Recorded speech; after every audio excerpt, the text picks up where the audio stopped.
Hello guys, welcome to my Priyanka cook food channel. তো কেমন আছো সবাই? আশা করি খুব ভালো আছো।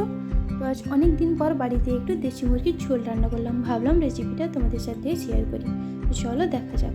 প্রথম মাংসটাকে ভালো করে ধুয়ে লবণ, হলুদ, লেবু দিয়ে মেখে রেখে দিলাম 30 মিনিটের জন্য।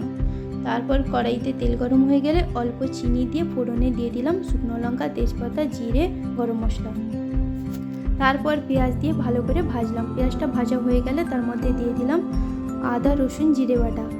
আর মশলাটাকে ভালো করে কষালাম। মশলাটা কষানো হয়ে গেলে তার মধ্যে দিয়ে দিলাম লঙ্কা গুঁড়ো, হলুদ গুঁড়ো, ধনে গুঁড়ো, স্বাদ মতো লবণ, আর দিয়ে দিলাম গরম মশলা গুঁড়ো।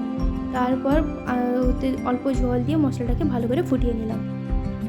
মশলা ফোটানো হয়ে গেলে তার মধ্যে দিয়ে দিলাম আগে থেকে ম্যারিনেট করে রাখা মাংসগুলো ভালো করে 15 থেকে 20 মিনিট কষালাম।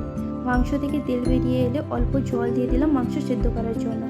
মাংস সেদ্ধ হয়ে গেলে আগে থেকে কেটে রাখা আলুগুলোকে তার মধ্যে দিয়ে আরও কিছুক্ষণ সময় নিয়ে ভালো মতন কষিয়ে নিয়ে পরিমাণ মতন জল দিয়ে ফুটিয়ে নিলাম। ঝোল ফুটে উঠলে তার মধ্যে আগে থেকে বেটে রাখা গরম মশলা এবং ঘি আর ধনেপাতা দিয়ে নামিয়ে নিলাম। তো তোমাদের কেমন লাগলো এই রেসিপিটা? যদি ভালো লেগে থাকে অবশ্যই একটা লাইক, কমেন্ট দিয়ে যাও এবং আরও নতুন নতুন রেসিপি পাওয়ার জন্য চ্যানেলটাকে অবশ্যই সাবস্ক্রাইব করে দিও।